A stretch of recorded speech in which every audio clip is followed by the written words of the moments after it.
Listo, pues vamos a iniciar. Nuevamente, a nombre de la Escuela Bolsa Mexicana y de Check, queremos darle la bienvenida a todos ustedes a este webinar que organizamos en conjunto, que como el nombre se llama, vamos a platicar sobre los retos y oportunidades del sector asegurador en materia de prevención de lavado de dinero y financiamiento al terrorismo. Gracias a todos nuevamente por su tiempo, por su asistencia. Les pido por favor que nos ayuden a poner en mute sus micrófonos. Tenemos personas del equipo de Check pendientes del chat, por si tienen alguna duda ellos las estarán recabando y al final me las irán pasando, o de igual forma, si ustedes gustan, pueden activar su micrófono cuando comencemos con la sesión de preguntas y respuestas y bueno, podrán consultar todas las dudas que traigan con nuestros ponentes. Platicarles un poquito de la dinámica de este webinar. Es una mesa de diálogo, una mesa de debate que estaré compartiendo por acá con dos expertos en la materia y en el sector que en un ratito más les estaré presentando. Entonces, gracias nuevamente y bueno, vamos a iniciar.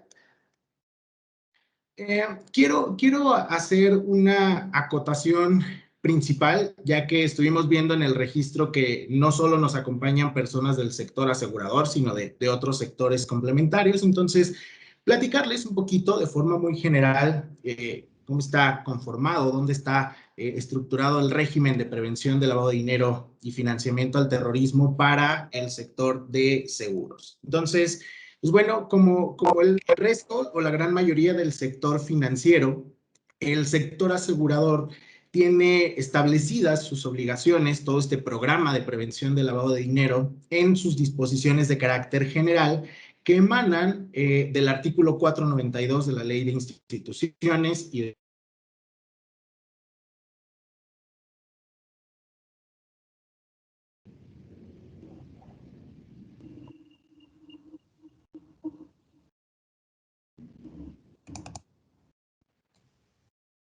Toño, te dejamos de oír. Ay, ¿me escuchan? Creo que ya, Sí, ¿verdad? ya te escuchamos, pero se te cortó, no te escuchamos la otra parte. Perfecto, gracias. No, muchas gracias, Ace.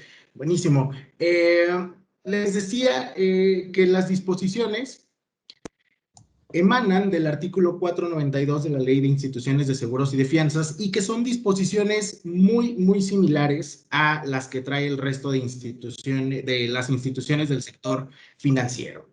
Por acá les puse algunos datos interesantes que vale la pena que resaltemos.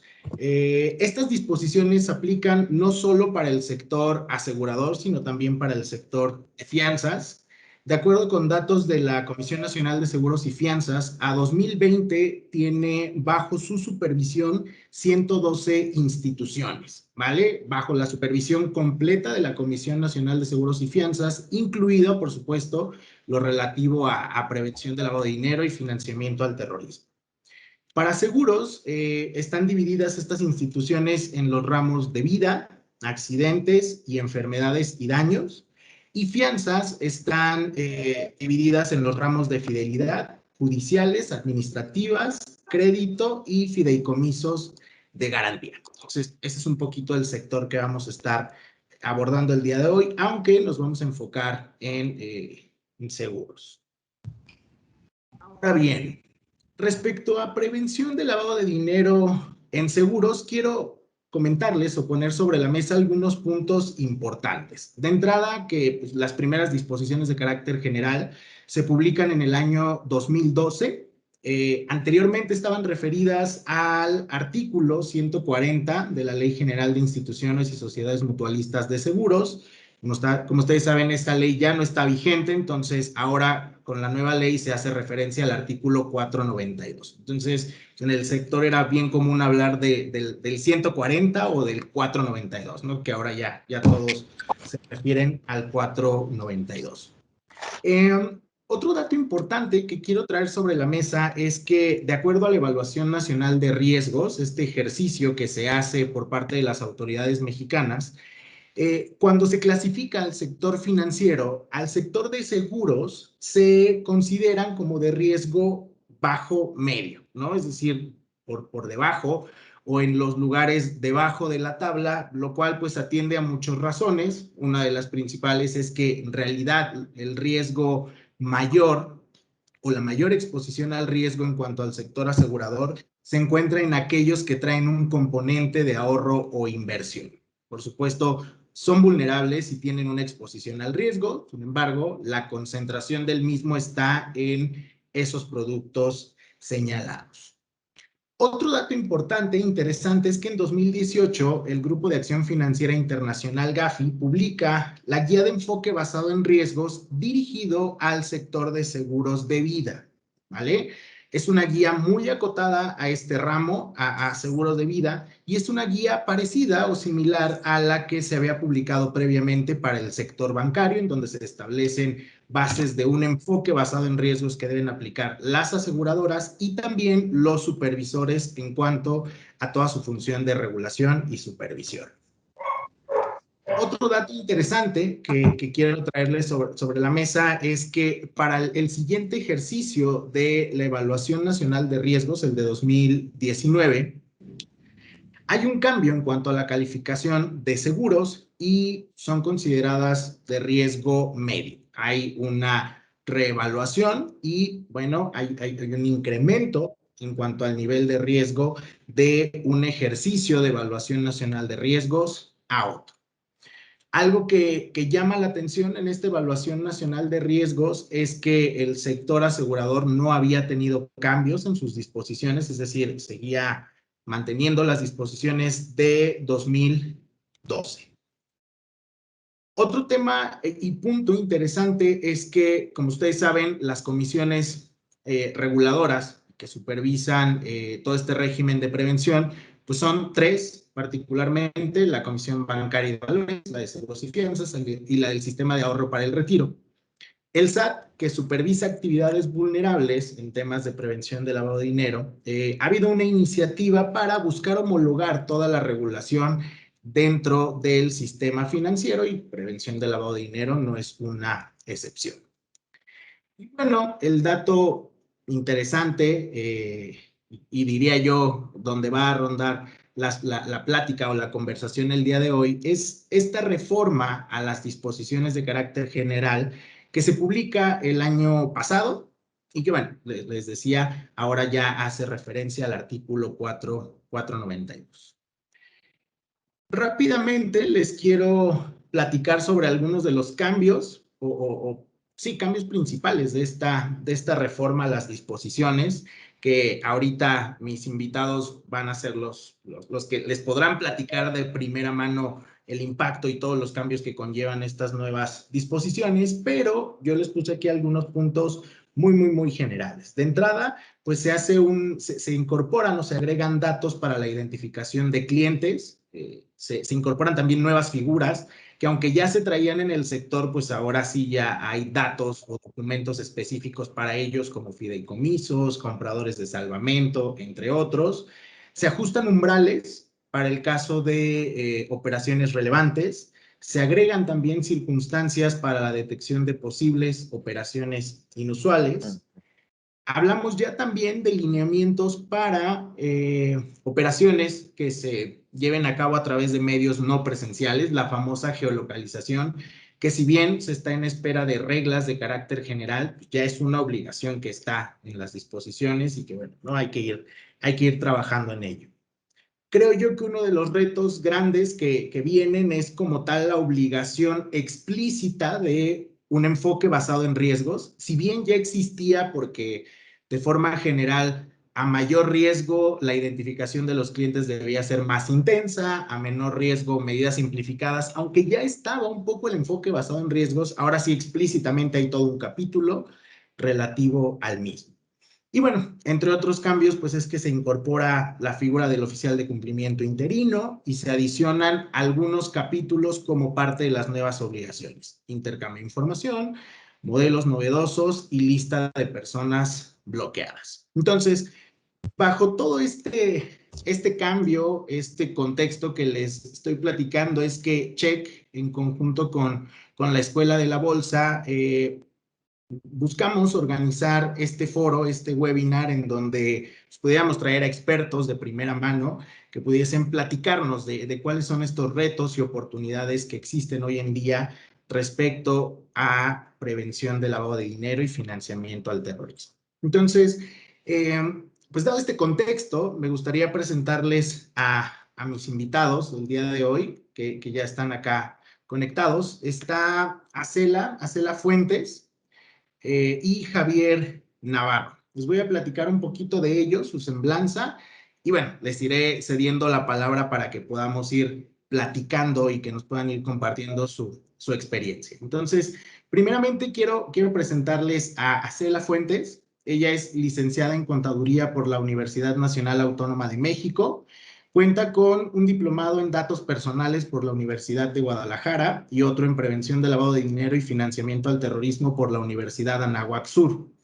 Cuenta con más de 10 años de experiencia en diversos proyectos relativos a auditorías de control interno, incluido el Sarbanes-Oxley, implementación de medidas de control interno, prevención y detección de fraude, auditorías financieras, due diligence de adquisición de negocios, así como la coordinación de grupos multidisciplinarios.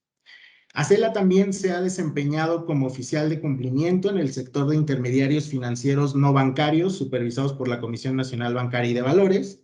Y desde hace 5 años, Acela forma parte del equipo de compliance de Allianz México, donde es responsable del cumplimiento de regulaciones nacionales e internacionales, incluyendo asesoría en la conducción de negocios legales y éticos, prevención y detección de riesgos legales y administrativos, implementación del programa de protección de datos personales y lo relativo al reporte de FATCA y CRS. Además, Acela brinda capacitación en temas de ética e integridad. Entonces, Acela, muchas gracias por aceptar la invitación. Y bueno, quiero... Gracias por invitarme. Gracias, Ace.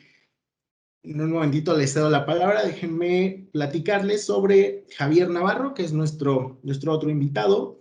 Javier es ingeniero en sistemas computacionales, certificado desde 2013 como especialista en prevención de lavado de dinero por la Association of Certified Anti-Money Laundering Specialists, ACAMS. Cuenta con más de 15 años de experiencia en el sector financiero. Se ha desempeñado como oficial de cumplimiento en PLD, sanciones, FATCA y CRS, seguridad informática y continuidad de negocio en instituciones del sector financiero, asegurador, pensiones, administradora de fondos para el retiro y de actividades vulnerables, en las que destacan empresas como Banamex, MetLife y AXA. Javier ha cursado distintos programas y diplomados especializados en prevención de lavado de dinero, sanciones internacionales, y se ha especializado en la implementación de programas de compliance, privacidad de datos, ética y conducta, anticorrupción. Es miembro de la Asociación de Especialistas Certificados de AML, ACAMS, y de la Asociación Latinoamericana de Seguridad de la Información. También ha impartido distintos cursos, webinars y conferencias en la materia. Se ha desempeñado como profesor de prevención de lavado de dinero en el diplomado anticorrupción impartido por el Centro de Estudios Carbonell.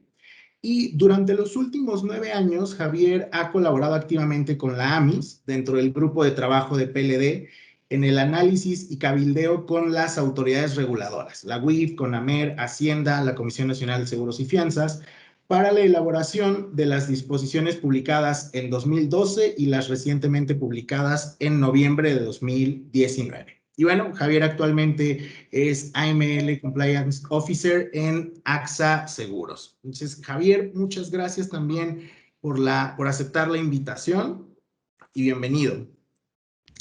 Gracias, Tony.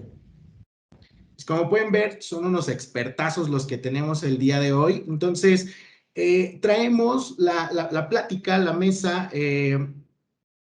basándonos en 3 preguntas que me gustaría que Ace y Javier me ayuden a ir contestando y nos ayuden a ir compartiendo. Entonces, la primera pregunta que me gustaría que me ayuden a responder es: ¿cuál ha sido el mayor reto para las aseguradoras después de la modificación a las disposiciones de carácter general?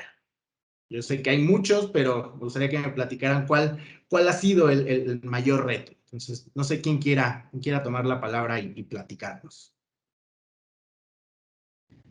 Sí, bueno, no sé si quieres comenzar o quieres que refresque.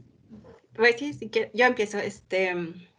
Pues sí, efectivamente, Antonio, como has mencionado, han sido muchos los retos a los que nos hemos enfrentado, sobre todo porque no esperábamos que fueran tan pronto.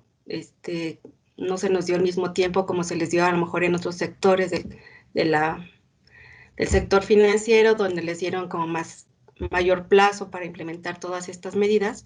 Y pues ahora nosotros tuvimos que correr un poco para conocerlas, para instruirnos en el tema con respecto a lo que es el mayor reto, que es el enfoque basado en riesgos, y bueno, y obtener los recursos necesarios para implementarlo, ¿no? Así también, pues, reforzar todo lo que teníamos a lo mejor de alguna manera débil, que es como toda esta parte de hacer una adecuada diligencia en el conocimiento del cliente, es el otro mayor reforzamiento en el tema de nuestros sistemas automatizados y en lo que es la parte del screening de listas de personas bloqueadas. Pues toda esta parte a lo mejor ya lo traíamos, pero no tan a detalle, y no estábamos abarcando al equipo o al sector de los empleados de la empresa, que también son de las personas que se tienen que buscar en estas listas, y bueno, pues tuvimos que ampliar nuestro alcance, ¿no? Y bien, parte también de estos retos que se juntó con lo que es la pandemia, entonces tuvimos un doble esfuerzo, ¿no?, que hacer al respecto, y pues creo que son de los temas más importantes, ¿no? También en la parte de estas figuras que mencionabas, que ya las teníamos, como lo que es el fideicomiso, la identificación del propietario real, el proveedor de recursos, los beneficiarios, ¿no? A lo mejor los sistemas todavía no estaban listos, hay unas cosas que todavía estamos trabajando actualmente para cumplir con todo al 100%, ¿no? En mucho de lo que nos está ayudando, o lo que nos ayudó, fue que hicimos como un barrido otra vez general de todas las disposiciones, y bueno, en conjunto con las mesas de trabajo que se llevaron en la AMIS, pues también eso nos sirvió mucho de panorama para poder trabajar en ello y pues tener una idea más clara de qué es lo que teníamos que hacer, ¿no? Claro. Y bueno, otro reto fue la tecnología, precisamente, pues a lo mejor aquí en donde yo laboro, pues ya estábamos un poco avanzados en el trabajo remoto y muy familiarizados con esta forma de trabajar, pero se tuvo que acelerar, ¿no? Entonces, pues también fue parte del reto, porque a lo mejor, pues no todos los empleados estaban muy familiarizados, o no todos, dependiendo del área donde estaban, tenían esta facilidad de trabajo remoto, y pues ahora pues se migró, y pues también la comunicación pues no es igual, pero fueron de los importantes retos a los que nos enfrentamos. Claro. Muchas gracias, Ace, y creo que vale la pena rescatar mucho el tema del tiempo, ¿no?, que se les dio a este sector en comparación a otros sectores que al menos el regulado, el supervisado por la Comisión Bancaria, tuvo un cambio paulatino, ¿no? Y para seguros fue todo lo que traíamos, ahora implementenlo en un tiempo.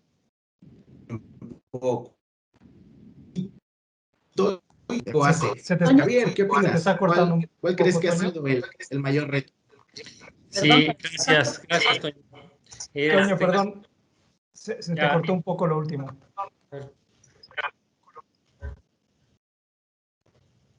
Perfecto. Gracias, Toño, bueno, antes que nada, me gustaría agradecer al equipo de Check por la invitación y por supuesto a cada uno de ustedes que se dieron el espacio por inscribirse a este webinar y que ahora nos acompañan.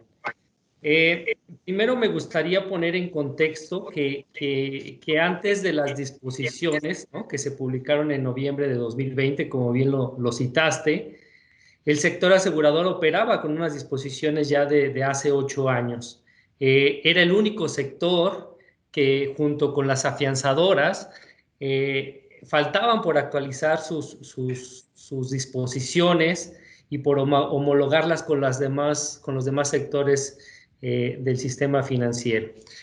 De 2012 a 2020, los demás sectores, como el bancario, tuvieron al menos 3 reformas en las que fueron integrando o incorporando de manera paulatina los distintos requerimientos que acabas de mencionar, ¿no? Como son listas de personas bloqueadas, integración de nuevos datos y de figuras de identificación, identificación del beneficiario final, reducción de umbrales en efectivo, ¿no?, que pasamos de 10,000 a los 7,500, el enfoque basado en riesgo, que es uno de los grandes retos que tiene el sector, la geolocalización y pues todos estos cambios que se generaron en el sector bancario a lo largo de 8 años, y que se fueron implementando de manera paulatina, de forma gradual, cada uno de estos requerimientos que ya mencionaba. Pues en el caso del sector asegurador, tuvieron que implementarse en un tiempo reducido. Fue en junio de 2019 cuando tuvimos acercamiento o tuvimos acceso al primer borrador sobre la reforma, que al final ya no fue una reforma, se derogaron las anteriores disposiciones y se implementaron estas totalmente. Y fue a partir de ahí empezamos a trabajar y a dialogar con las distintas autoridades. Ya esperábamos que esta reforma tuviera estos cambios que el sector bancario ya había implementado. Lo que no esperábamos es que fuera un tiempo tan reducido. En el primer proyecto que recibimos, se había establecido un plazo de alrededor de 9 meses para que las instituciones implementaran todos estos cambios. Desde que tuvimos acercamiento con el primer borrador y conforme íbamos viendo cómo evolucionaba todos estos requerimientos y cómo se iba afinando estas disposiciones, pues como oficiales de cumplimiento teníamos la labor de informar de forma recurrente a la alta dirección.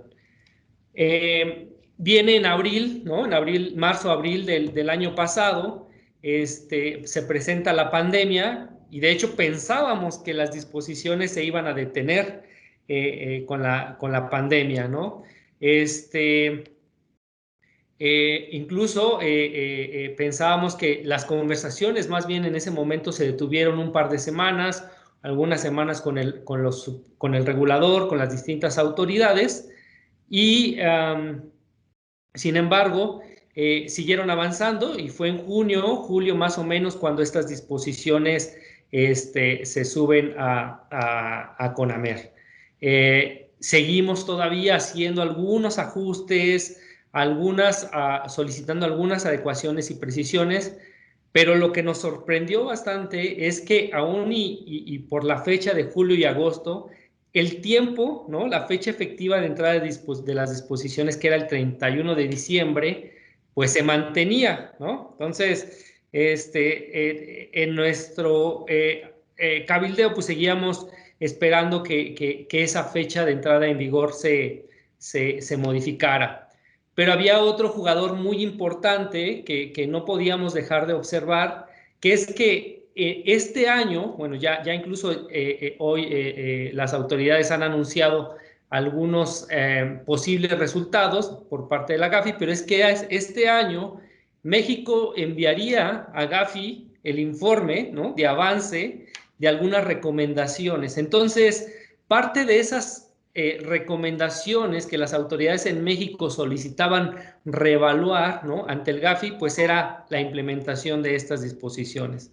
Entonces, de alguna manera,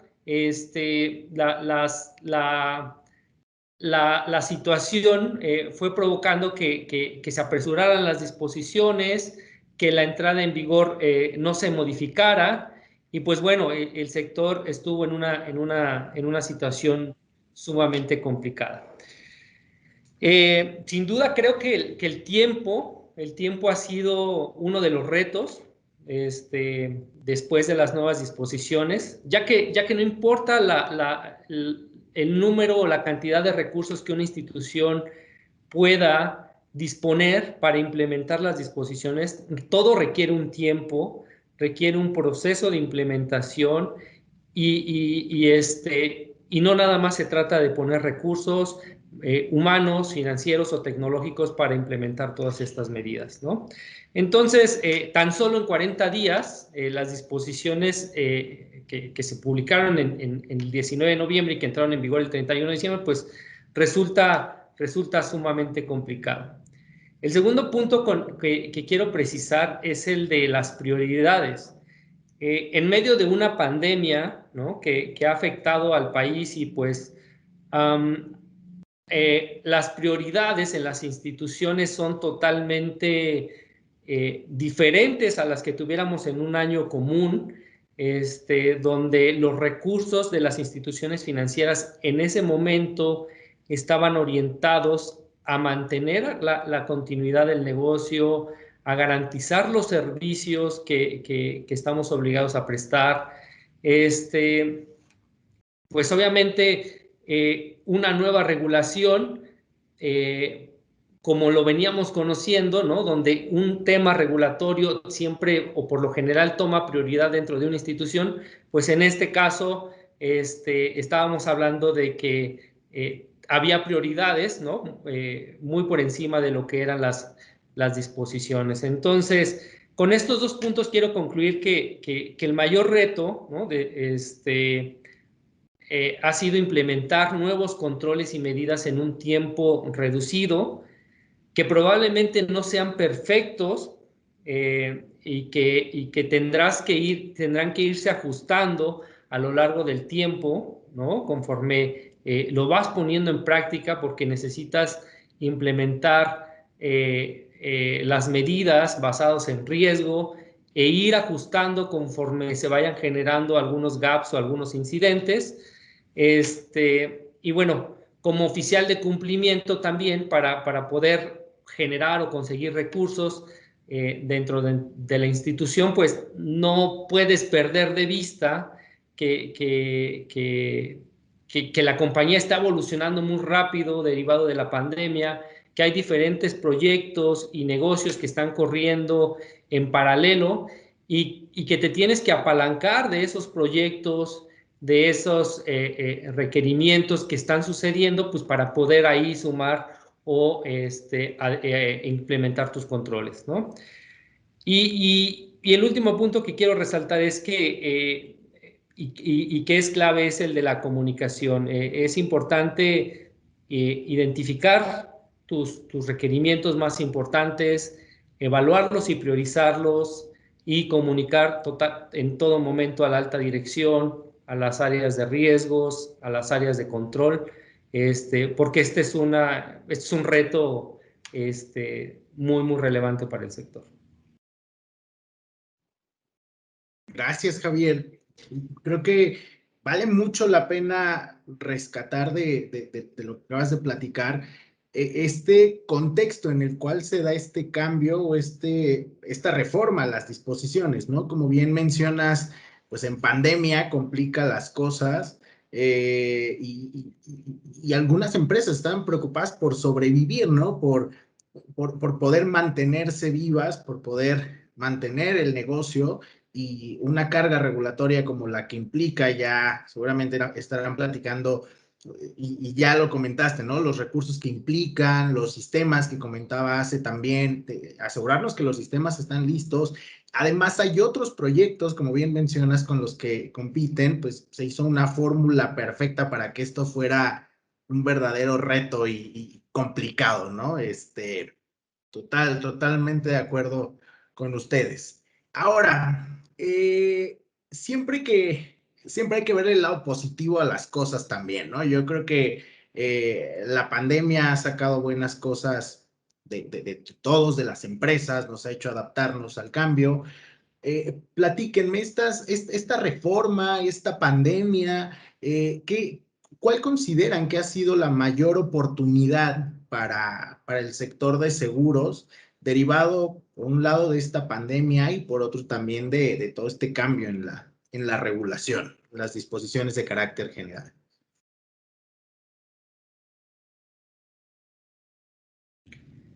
Mira, si quieres, tomo la pregunta, Toño. Adelante, Javi. El negocio del sector asegurador es un negocio de personas, ¿no? La mayoría de los seguros se vende a través de intermediarios, agentes, ejecutivos bancarios, brokers. A través de ellos se coloca la mayor parte de las pólizas de seguro, ¿no? Para nosotros son un pilar fundamental en el sector. Pero lo que es un hecho es que esta pandemia rompió paradigmas en el sector asegurador, principalmente en la venta digital. Es un negocio que gracias a la pandemia creció a doble dígito en el sector asegurador y que esto pues generó o potencializó un canal que venía creciendo lentamente, ¿no? Se generó una oportunidad muy importante ahí y también creo que se generó una oportunidad en la forma en la que aplicamos las medidas de identificación del cliente. Un negocio digital necesita ser más sencillo, necesita ser ágil, necesita evitar la fricción con el cliente, ¿no? El hecho de requerir mayor información, mayor documentos en una operación que se está haciendo en línea, pues en la mayoría de los casos termina cayéndose por falta de información. Entonces, creo que también rompió paradigmas en la medida en la que aplicamos los controles de identificación.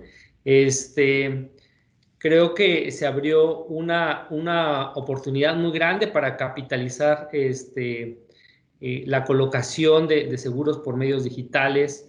Las compañías implementaron firmas digitales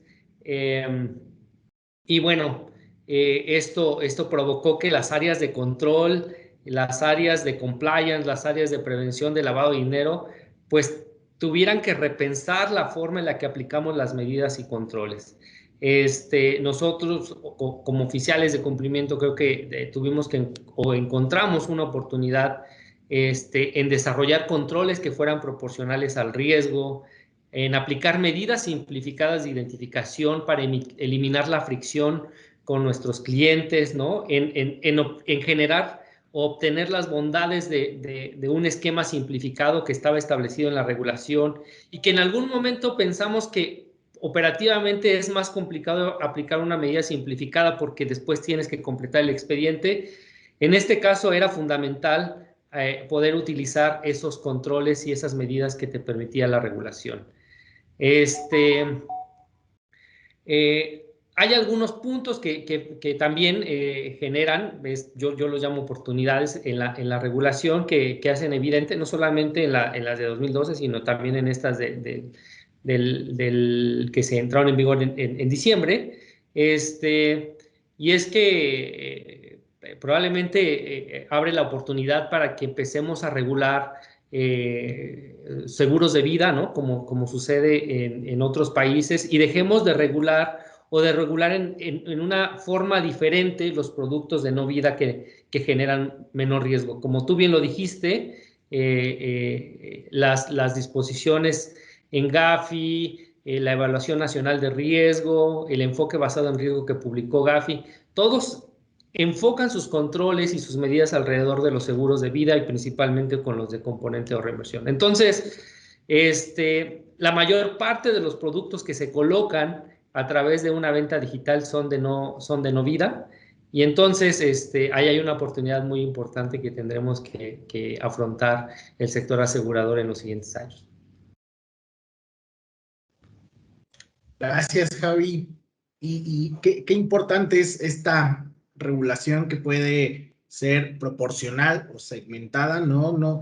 Pensándola en un escenario óptimo, en una regulación pensada por sectores, ¿no? Por tamaños también, incluso, como bien dices, pues enfocándonos muy bien al riesgo, ¿verdad? Concentrar esta regulación en donde realmente está el riesgo y permitir que donde no lo estés, los controles sean mínimos y puedan mantenerse. Entonces, no sé, ¿tú qué opines? ¿Cuál crees que ha sido la mayor oportunidad para el sector de seguros en torno a todo este contexto que estamos viviendo? Sí, sin duda, como dice Javier, se aceleraron muchos procesos que a lo mejor ya estábamos planeando, ya los teníamos en la mira como sector, como la venta está a través de aplicaciones. Y sí, como dice Javier, se aplicaban a otros ramos del seguro, pero también se pueden aplicar al sector vida, que no creo.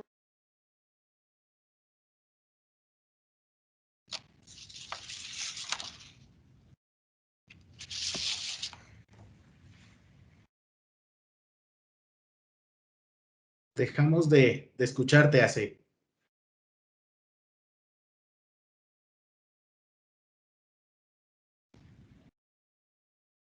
Sí, puede haber ahí unos problemitas de comunicación, Toño. Sí. Pero sin duda creo que en general las personas que han participado en el sector coincidirán que el sector asegurador tuvo una gran oportunidad en potencializar los negocios digitales gracias a la pandemia. Venía una tendencia, pero como mencionaba al inicio, es un negocio de personas donde la mayor parte de los seguros son colocados a través de intermediarios. Sin embargo, los costos de adquisición, los costos operativos en esos canales son altos. No quiero decir que esté mal. Lo que quiero decir es que se abrió una oportunidad gracias a esta pandemia para poder capitalizar los negocios digitales y que sin duda va a cambiar la forma en la que comercializamos los seguros en el sector. Coincido contigo, Javi. Creo que la digitalización fue uno de los mayores oportunidades, ¿no? Que si bien ya se colocaban seguros de auto a través de portales, entre otras cosas, creo que sí, ¿no? Cuando llegó la pandemia, me acuerdo que aún estaba en una aseguradora y de pronto nos dijeron, oye, pues los agentes no pueden hacer entrevistas personales, encuentren la forma en que demos opciones a que los agentes puedan hacerlo, ¿no? Recuerdo por ahí nos decían, oye, el cotejo, el agente no tiene un escáner para firmártelo, escanearlo y mandarlo. Pensemos en de qué otra forma puede dejar asentado que exista un cotejo, ¿no? Y eso implicó cambiar criterios, accionar rápido para justamente, ¿no? No exponer a agentes que son la forma, el canal mayoritario para colocar estos productos, pero también creo que eso, ¿no? Nos obligó a digitalizarnos, a buscar compañías que tuvieran firmas electrónicas, doble autenticación y bueno, renovar los controles. Ya está de vuelta. Ya regresé. No te preocupes, Ace. Te cedemos la palabra nuevamente. Pues no sé hasta dónde me escucharon, pero precisamente hablaba de estos de que no podemos dejar de lado a los agentes. Realmente se les ha involucrado mucho en este proceso de las aplicaciones que se han desarrollado para la contratación de seguros. Ellos son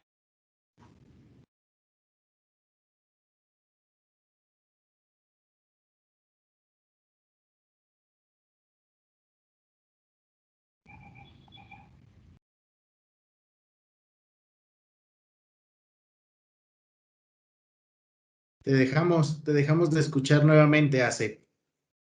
Bueno, discúlpenos, ya ven que a veces la tecnología nos suele fallar, pero bueno, creo que en resumidas cuentas, ahorita en cuanto Ace pueda retomar su conexión, coincidimos en cómo cómo estos escenarios, como una pandemia, que no solo aplicó para el sector financiero, fue de los más golpeados, ¿no? También impactó a otros negocios, otros comercios y los obligó a buscar digitalizarse, a hacer procesos más eficientes, tanto así que ahora todas nuestras reuniones, nuestras pláticas, ahora con este auge de webinars que está existiendo, ¿no? Nos ha forzado un poco a llevar una vida más digital en todos los aspectos. Entonces, vamos con la siguiente pregunta.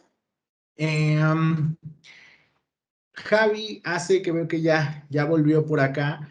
Me gustaría que desde su experiencia me digan qué consejo le compartirían a un oficial de cumplimiento que probablemente se sienta identificado con todos estos retos y estas oportunidades que hemos estado platicando. ¿Cuál sería su fórmula secreta, lo que les gustaría compartirles y que les pueda hacer la vida más fácil? No sé si nos escuches, nos veas. No sé si ahí me vean. Sí, te escuchamos. Sí, así. Yo creo que la herramienta más importante es la tanto del oficial de cumplimiento como lo que pueda compartir con toda la empresa, con todas las áreas de la empresa, para hacer concientización de estos temas, para que los tomen en cuenta precisamente cuando están lanzando alguna aplicación, para que nos consideren, oye, si vamos a lanzar esta aplicación, ¿qué medidas de control o de seguridad necesitamos para que no se pierda la autentificación de la persona, no atrasarlo y que sea en línea con lo que tenemos en nuestros sistemas actualmente? Todo este tema es importante, ¿no? La capacitación o igual con la comunicación con el comité directivo, que siempre es muy importante, que sin ellos pues no podríamos hacer la implementación que estamos haciendo. Nosotros en este caso, para la implementación del EBR, pues solicitamos mucho su cooperación, asimismo para que comunicaran con sus equipos que íbamos a estarlos molestando con muchas cosas, ¿no? Entonces, pues ya desde ahí que se abrieran a estar en constante comunicación con nosotros. A lo mejor antes no los molestaban como ahora, pero pues sí es parte del proyecto. Y pues también obtuvimos muchos apoyos en la parte tecnológica, porque pues esto es, pues también nos tuvimos que involucrar, ¿no? Como bien decían en las oportunidades, fueron de los principales retos, idear cuáles son los medios mejores para autentificar a las personas. Y pues eso fue lo que nos ha dado mucha apertura, ¿no? Y pues son parte de los retos, pues no solo del sector, pues yo creo que es a nivel general, ¿no? Que se requiere para esta nueva forma de trabajar, que ya no vamos a regresar, yo creo, totalmente presencial, sino va a ser igual algo híbrido, ¿no? Claro, claro. Y creo que vale la pena rescatar la importancia que tiene el comunicar y el permear, la importancia de estos programas, de cumplir los impactos con los comités, con los consejos, porque al final del día se necesita, como bien mencionas, el apoyo, ¿no? Ya decía Javi hace un rato, pues te compites contra otros proyectos de la compañía, que algunos de ellos pueden ser vitales, pero además,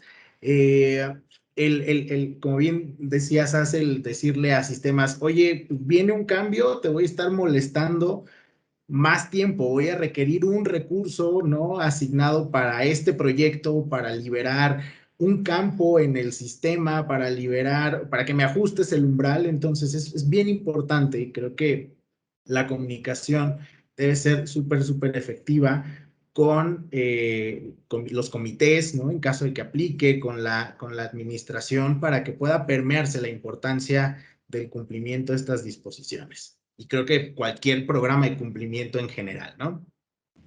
Así es. Pues sobre todo, pues que siempre, como empresa, siempre estamos tratando de innovar en la parte de productos y pues ahora también las nuevas disposiciones nos está pidiendo, ¿no?, que nos involucren desde un inicio cuando van a lanzar un producto para medir el riesgo, ¿no? Es parte de lo que se está implementando, ¿no?, la evaluación de riesgos como parte de los elementos que lo conforman.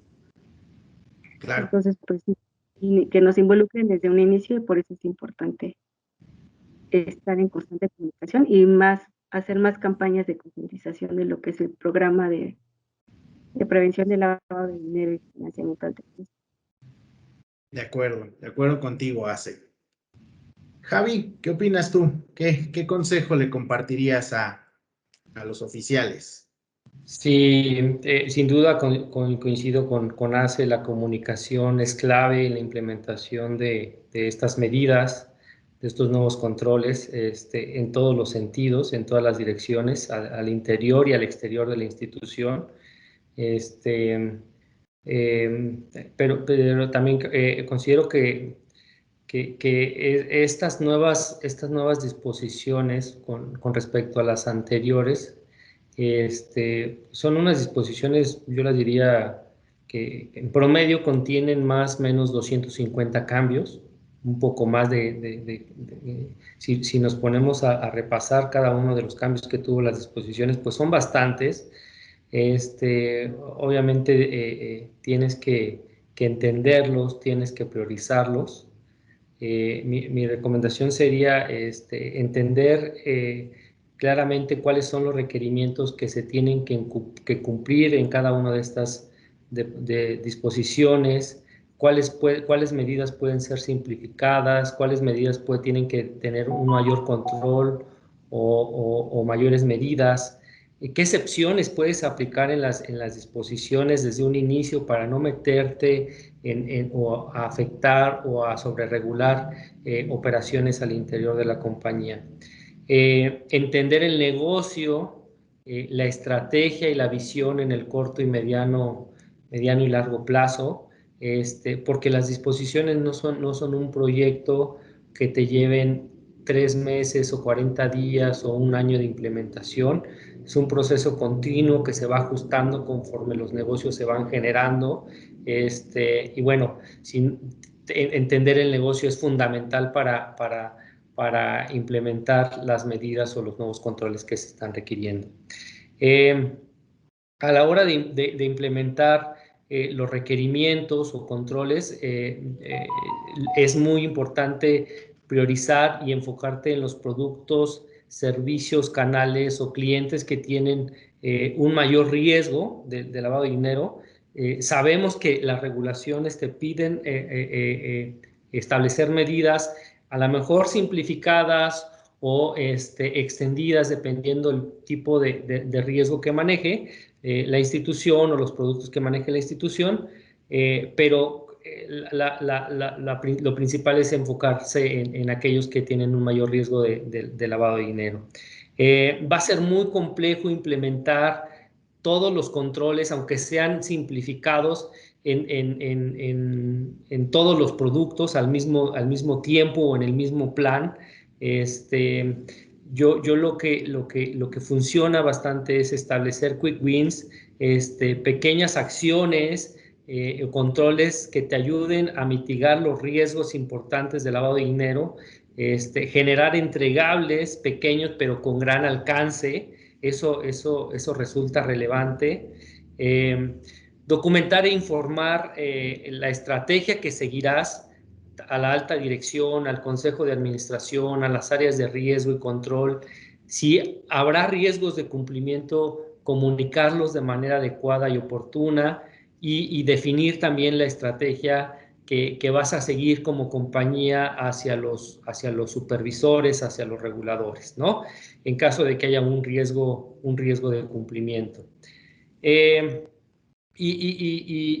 nuevamente, o sea, coincido con Ace en que la comunicación es clave, pero para poder comunicar primero tendrías que tener definido claramente cuáles son tus prioridades, cuál es tu plan de acción, ¿no? Y cuál es la ruta que vas a seguir para ir implementando estas medidas y controles. De acuerdo contigo, Javier. De hecho, quiero rescatar esta parte del entendimiento del negocio, tan importante que es para las áreas regulatorias de cumplimiento, saber y entender cómo opera el negocio, quiénes son los involucrados, ¿no? Porque sí, hay que cumplir con una regulación, con una nueva disposición, pero también es bien importante lograr que estos controles sean efectivos, generen valor, por supuesto, no entorpezcan la operación. Como bien dices, ¿no? Poco a poco ir generando estos quick wins, estos pequeños avances que hagan que no solo se cumpla, porque al final del día creo que la visión de solo cumplir es muy limitada, es en realidad proteger y generar valor. Entonces, de acuerdo con los dos. Para ir cerrando, me gustaría preguntarles cuáles creen que sean los retos hacia el futuro que vienen para el sector asegurador en materia de compliance, que es el expertise donde andan, pero también del sector en general. ¿Qué es lo que ustedes visualizan, están viendo, que nos puedan compartir? Bueno, pues sin duda que este programa y todos los relativos con compliance, pues se van a hablar, ¿no? Se hablan sin duda. Entonces, pues ir vinculando todos estos temas de cumplimiento desde hacer más énfasis en la parte de calidad, como ya no vamos a ver o a tener tanto contacto con las personas, es importante reforzar estos temas de código de conducta, de integridad, de antifraude, que son de los temas que se han incrementado en esta época de pandemia. Y pues en el sector, pues sin duda es que va a cambiar la forma de comercializarse. Bien lo mencionaron al inicio, que vamos a depender o aplicar la venta a través del e-commerce y pues ir trabajando en eso, ¿no? Principalmente, ¿no? Como sector. Y pues hay muchas cosas, ¿no? O sea, y los retos, algunos ya los teníamos pensados. Afortunadamente nos hemos demostrado que podemos trabajar de manera remota y pues seguir reforzando esta parte, ¿no? Porque la colaboración con los equipos de trabajo, con todas las áreas operativas que son las que realmente ejecutan todos estos programas de cumplimiento, pues es importante, ¿no? Estar siempre con ellos en constante comunicación y no dejar de lado estos temas de integridad, porque son como la base, ¿no? Para que todos los demás programas de cumplimiento funcionen. Gracias, Ace. Muchas gracias. Javi. Sí, yo coincido con Ace, la forma, el home office, ¿no? Y los negocios electrónicos van a cambiar la forma en la que aplicamos los programas de compliance, acompañado de que para el sector asegurador hay dos elementos muy importantes alrededor de los negocios. Va a ser la data va a generar cada vez mayor valor y los negocios en línea, las transacciones en tiempo real van a cambiar la forma en la que operamos. No quiero decir que esto sea de corto plazo, pero el camino yo creo que ya está andado. La tendencia en los programas de cumplimiento dentro de compliance, en data privacy, en anticorrupción, en ética, en prevención de lavado de dinero, pues se están moviendo hacia allá, monitoreo y control en tiempo real, en simplificar los controles al momento de hacer la venta o de comercializar los productos. La fricción con el cliente se va a evitar al máximo, entonces eso va a implicar que los datos que recabes sean menores, pero que generen mayor valor para la compañía. Nos movemos hacia modelos de identificación en línea, virtual, donde ya no necesariamente vamos a tener una autenticación a través de datos, sino a través de video, a través de voz, a través de comportamientos con nuestros clientes, donde tendremos que ir a buscar fuentes externas que nos permitan verificar de una manera transparente si la persona que está queriendo contratar un producto o un servicio o con la que queremos establecer una relación de negocio es auténtica o no, más allá de que nos proporcione sus datos de identificación. Entonces, creo que nos movemos hacia allá, nos movemos hacia monitoreo en tiempo real, hacia negocios en tiempo real, donde los controles que tenemos establecidos tendrán que ajustarse, tendrán que modificarse y bueno, yo creo que en un futuro tendrá que venir también acompañado de ajustes en las regulaciones y en el marco regulatorio bajo el cual operamos. Pues creo que se vienen buenos los retos, como bien mencionan, y creo que algo que coincide y que coinciden ambos y que también personalmente creo que es uno de los retos que viene fuertes es todo este tema de privacy, ¿no? Porque no todo es bonito, no todo es mágico, ¿no? Y el estar recabando ahora fotos, videos de nuestros clientes, es decir, implica toda una gestión y protección de toda esta data que ahora las aseguradoras están obteniendo, se viene la geolocalización, entonces creo que adicional o más bien rescatando esto, creo que el tema para privacy se viene fuerte. No sé, Javier, si quieran agregar algo, si no me gustaría ver si tenemos preguntas de los invitados, de los participantes, o si alguien tiene alguna pregunta, también que nos puedan apoyar para que Javi y Ace puedan responderlas.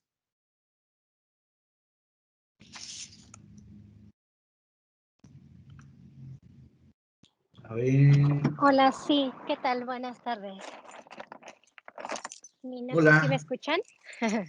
Sí, te escuchamos, Jessica. Ok, bueno, mi nombre es Jessica Guzmán. Yo trabajo para una aseguradora de salud y gastos médicos mayores. Para mí sí fue decepcionante las nuevas disposiciones en cuanto al tema del trato, que sigue siendo igualitario para todas las aseguradoras, ¿no? Hablaban de que vida y cuando traen inversión, pues se considera que es con un riesgo más alto, ¿no? Sin embargo, pues los requisitos son parejos, los requerimientos para la identificación y conocimiento del cliente, así para el cumplimiento de los sistemas, pues es el mismo. Entonces sí fue un tanto decepcionante.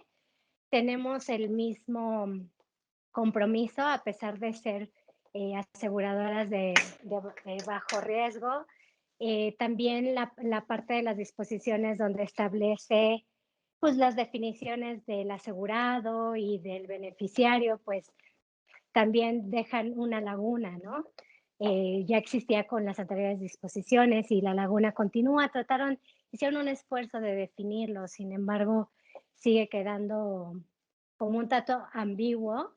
En el caso de vida es como muy claro que tienen la parte de, pues el contratante, el asegurado, que a lo mejor puede ser una empresa el contratante, ¿no? El asegurado yo y tal vez el beneficiario mi esposo. Entonces, en vida es muy claro, pero cuando nos enfrentamos a un tema de una aseguradora de salud, la diferencia entre el asegurado y el beneficiario se vuelve un dolor de cabeza tanto con el área jurídica como los auditores, como la comisión, ¿no? Entonces, no sé si ustedes en su expertise tuvieran alguna recomendación o casos en los que hayan podido simplificar su conocimiento, su identificación.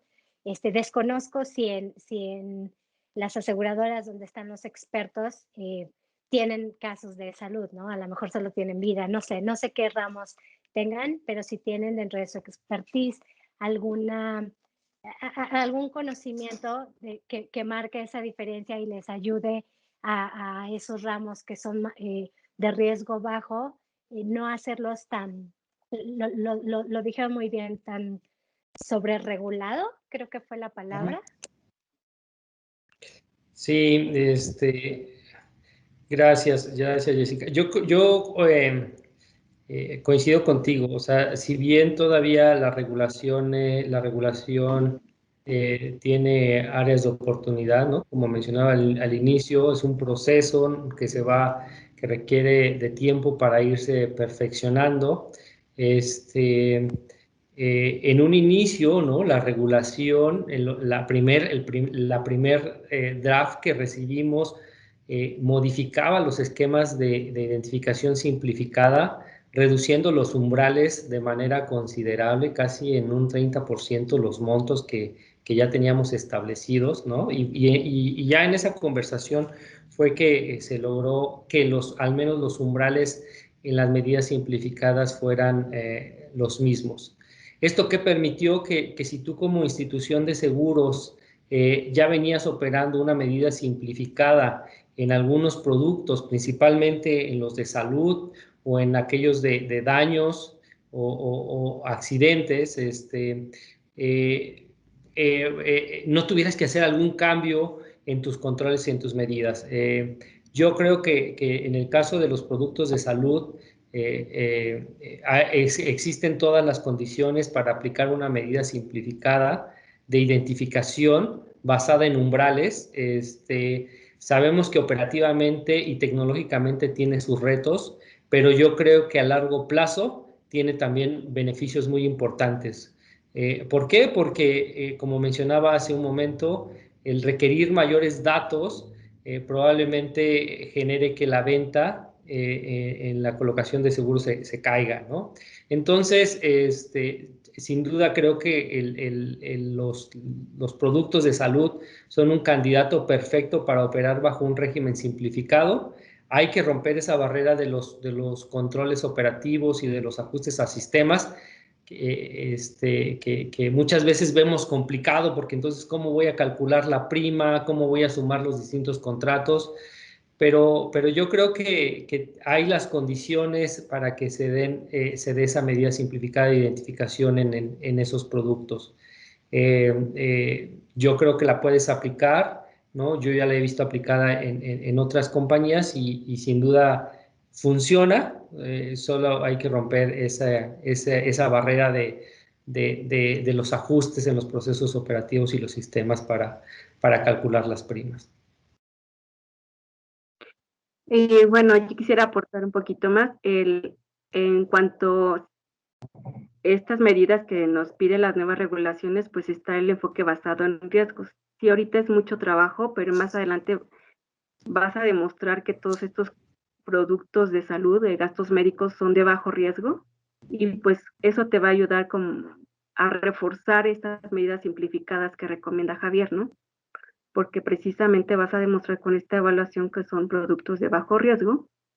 Y regresando a tu pregunta más específica, ¿cómo hacíamos la identificación de las personas, de estas figuras de contratante, beneficiario, propietario real y todo eso? Pues nosotros lo enfocamos a lo que el cliente, el que contrata es el contratante, ese sin duda se identifica. El beneficiario va muy de la mano con el asegurado en este producto.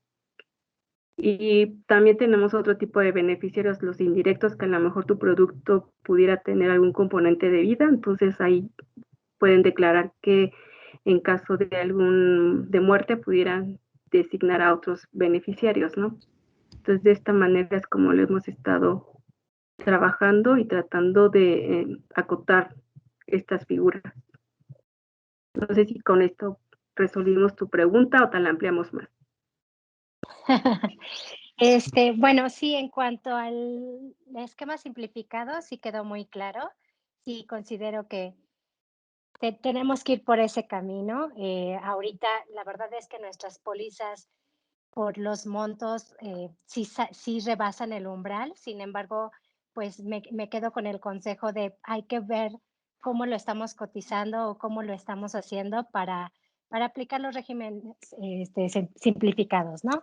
Y respecto al tema justo del beneficiario asegurado, sí ha sido un dolor de cabeza dentro de la institución porque es la misma comisión la que no le queda claro en el tema de salud, ¿no? O sea, el hecho de que en la definición ellos mismos establezcan que el asegurado puede dar la totalidad o parcialmente los recursos, y nos ha afectado muchísimo, porque por ejemplo, en un seguro de salud, ¿no? Yo lo contrato, yo lo pago y mi esposo es el asegurado, ¿no? Entonces, mi esposo no es el beneficiario, es el asegurado. Pero como yo estoy pagando la póliza para la comisión, él es beneficiario. Entonces, los requerimientos pues, son los mismos que yo como contratante, ¿no? Es la lista de datos y documentos tanto para él como para mí. Entonces, bueno, ahí es donde para nosotros ha sido un poco contraproducente. Sí, es una pregunta bueno, más bien es una medida que se tiene que resolver con una pregunta que se debe establecer en los formularios de identificación. Por condiciones generales del producto, el que está obligado o que tiene la obligación de pagar la prima es el contratante de la póliza, ¿no? Entonces, la forma en la que se ha venido o se ha resuelto esto es establecer una pregunta en el formulario a partir de una declaración por parte del contratante, ¿no? Donde él especifique o indique si el asegurado contribuye o contribuirá parcial o totalmente al pago de la prima. Al final es una declaración que sirve como parte o como proceso de identificación, y que si el contratante, tomando en consideración las condiciones generales, te responde que no, porque efectivamente él es el que tiene la obligación de pagar la prima, pues no será necesario identificar a los asegurados. De alguna manera eso puede ayudar a resolverlo. La clave está en la forma en la que se formula esa pregunta y se establece en los formularios de identificación. Gracias. Gracias, Javi, por responder la pregunta. Jessica, también gracias por la pregunta. Hay otra que estaba en el chat que quiero rescatar. Karina Orozco nos pregunta si consideran que los oficiales de cumplimiento deberían, dados los cambios regulatorios, ajustar su perfil profesional. ¿Es correcto solicitar el desarrollo de modelos a la administración de riesgos? ¿Qué opinan? Pues Sí, creo sí, que adelante, perdón. Todos los profesionales o oficiales de cumplimiento son de diferentes áreas. Javier es ingeniero, en mi caso soy contadora. En otras empresas que conozco son abogados, pero pues creo que con que tengas un equipo nutrido en todos estos temas y también apoyándote a lo mejor de un tercero para la evaluación de riesgos, pues yo creo que el perfil no cambia, ¿no? Finalmente son temas con los que estamos empapados en el día a día, a lo mejor no tan a detalle en el tema de evaluación o de medición de estos riesgos, pero pues yo creo que el perfil en específico del oficial de cumplimiento, pues sí, lo decía yo al principio, tenemos que capacitarnos más en este tema, tuvimos que hacerlo y pues la profesión importa siempre y cuando te mantengas actualizado y documentando temas en estos temas a detalle, ¿no? No sé qué opines tú, Javier, en tu experiencia, ¿crees que deberíamos de cambiar el perfil o podríamos seguir igual? Creo que estas nuevas disposiciones traen algunas áreas que si bien ya veníamos manejando, ahora se complementan o terminan de capitalizarse, ¿no? Una de ellas es el enfoque basado en riesgo. Sin duda es un ejercicio que si bien busca identificar, valorar, evaluar y mitigar los riesgos, en ese ejercicio va inmerso una serie de actividades que te permiten o que propiciarán a que te involucres en áreas donde a lo mejor en algún momento no habías observado. ¿Por qué? Porque tienes que ver la totalidad de las compañías, tienes que ver qué productos ofreces, qué servicios, qué clientes, con quiénes estás haciendo relaciones comerciales, por qué medios, y terminas de alguna manera barriendo todas las áreas de la compañía, que ya lo veías, ya lo venías trabajando, pero creo que ahora con esta metodología vino a complementar y a forzar a los oficiales de cumplimiento a salir de su zona le voy a llamar, no de confort, sino de control, y ir a las áreas, ir al negocio, a entenderlo, porque si no lo entiendes, entonces vas a empezar a sobreregular ese negocio, y no, lo que busca el enfoque basado en riesgo es que las medidas sean proporcionales a los riesgos identificados. Gracias, Javi. Ace, me gustaría ahí sumar en la respuesta la importancia de hacer sinergia con otros equipos, ¿no? Creo que la mayoría de los seguros ya tienen áreas de riesgos que son expertos en gestionar riesgos. Este es el negocio de los seguros. Entonces, acérquense también, involucren a estas áreas, pidan apoyo, porque a veces los expertos ya están en casa, ¿no? Hay que voltear a ver otras áreas. No es necesario que ustedes sepan de riesgos, de sistemas. Digo, a veces sí se acaba entendiendo y ya entienden lenguajes, bien decía Javier, ¿no? Hay que tocar puertas, conocer el negocio, pero yo les diría también aprovechen, hagan buena sinergia con otras áreas que son los expertos y que, bueno, pueden ayudarles. Por acá traemos otras dos preguntas, entonces una va dirigida a Javier, la otra, si quieres, la contestas, Ace, para que vayamos pudiendo responderlas. Nos quedan tres más. Entonces, Tania Bernal pregunta, Javier, si en el caso de que alguna de las instituciones no logren cubrir los procesos, productos, implementación de sistemas, etcétera, ¿se tiene contemplada una ampliación de tiempo de implementación sin caer en un incumplimiento? Sí, no hay previsto, no está previsto una ampliación de tiempo en las disposiciones, y tampoco lo han comunicado las autoridades supervisoras o reguladoras. Hay todavía algunas lagunas en las disposiciones que, que ya en la práctica terminan aterrizándose en que pues todo debía de estar implementado al 30 de diciembre o al 31 de diciembre. Yo creo que aquí la medida que se tiene que tomar, ¿no? Es una medida que yo la llamo de última instancia, pero que puede funcionar bastante bien, es el programa de autocorrección. Si tú ya identificaste cuáles son los procesos, los productos o los servicios o los controles que aún están pendientes por cubrir, pues es importante definir rápidamente cuál va a ser tu estrategia, tu plan de acción, presentarlo a la alta dirección y establecer una comunicación con el supervisor para que puedas conseguir un plazo razonable de implementación, ¿no?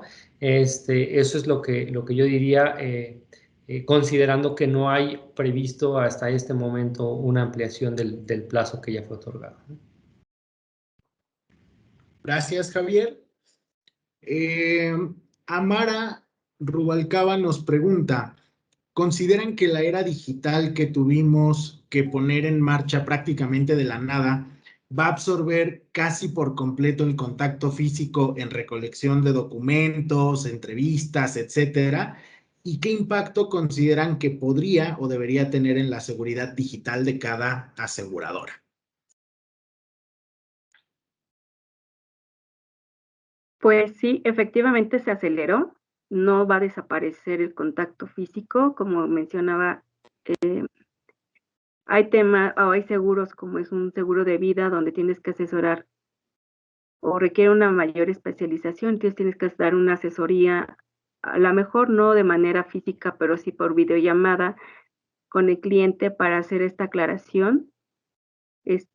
a lo mejor hay seguros más estandarizados donde sí puedes hacer la entrevista de manera pues, general y aplicarlo en una página web o en una aplicación. Pues sí, algunas cosas sí, ¿no?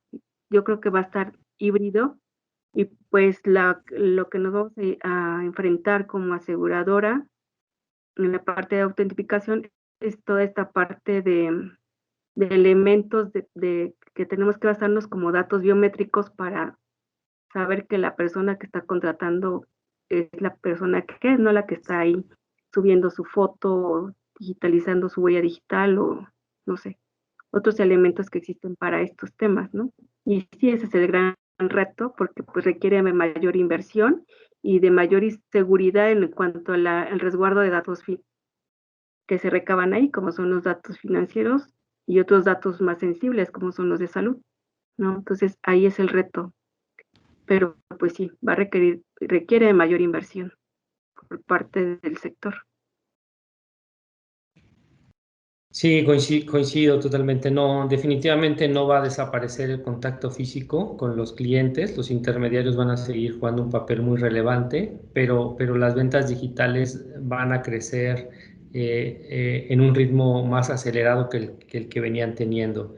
Y esto va a implicar que las compañías pues tengan que invertir en tecnología, en sistemas, y pues eso trae consigo también invertir en temas de seguridad digital.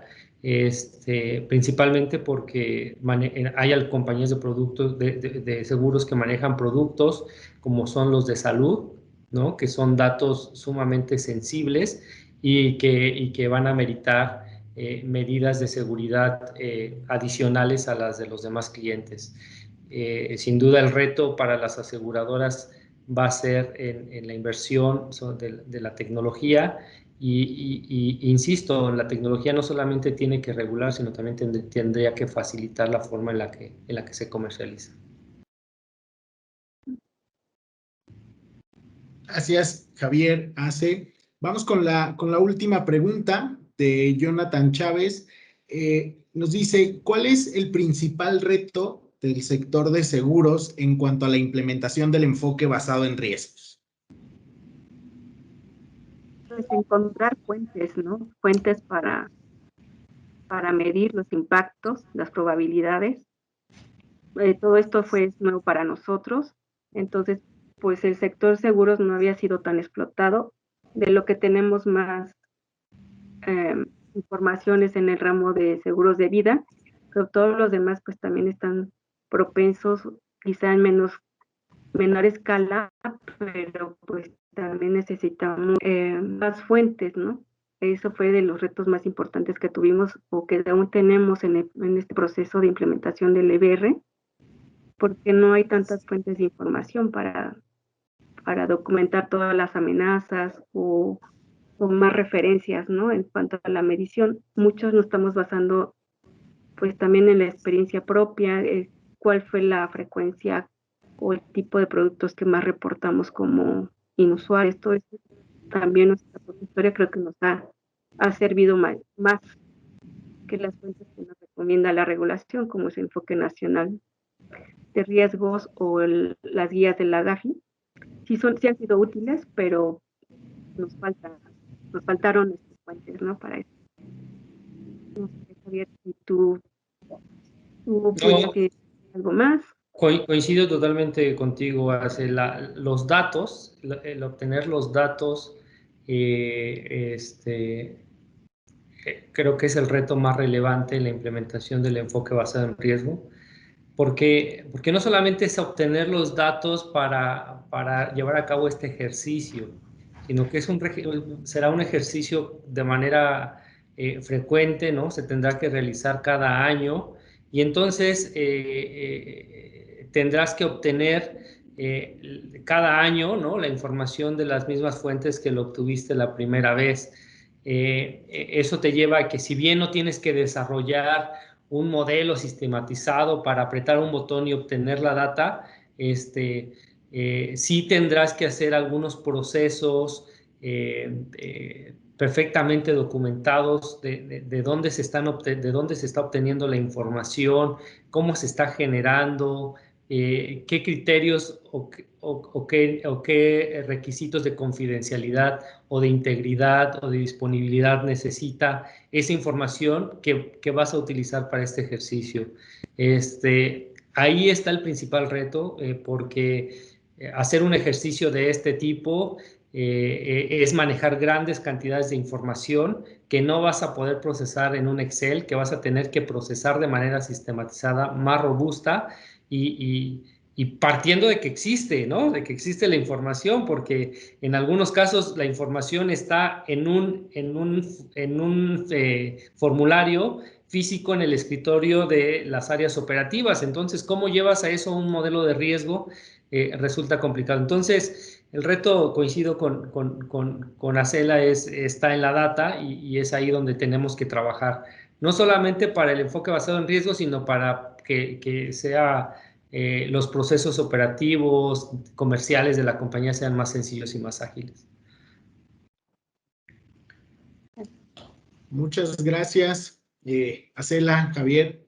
Creo que sí, también coincido con ustedes. El gran reto, además creo yo, de entender el enfoque basado en riesgos, porque a veces todavía hay muchas confusiones en torno al EBR y que lo que consideran la matriz de riesgos de cliente. Y bueno, creo que una vez superado el entendimiento del EBR, creo que la data, el reto es combinar, compaginar sistemas, ¿no? Que a veces ni están conectados entre ellos mismos y que hay que hacer todo este análisis de datos, como bien mencioné. Entonces, quiero agradecer mucho, Javier, a Cela su participación. Muchas gracias también por compartir su conocimiento, toda la experiencia que traen. También agradecer mucho a todos los invitados, que nos alargamos un poquito, pero estoy seguro que fue muy valioso el quedarnos unos minutos más para escuchar. Si hay cualquier duda adicional que les gustaría que hagamos llegar a Javier, a Cela, por acá está el correo de contacto. Y bueno, pues a nombre de todo el equipo de Check, de la Escuela de la Bolsa de Valores, agradecerles mucho su participación. Espero que haya sido de mucha utilidad y esperamos verlos pronto en nuestros siguientes webinars. Gracias, Javier. Gracias, Ace. Gracias, Toño. Gracias. Y gracias a todos por participar.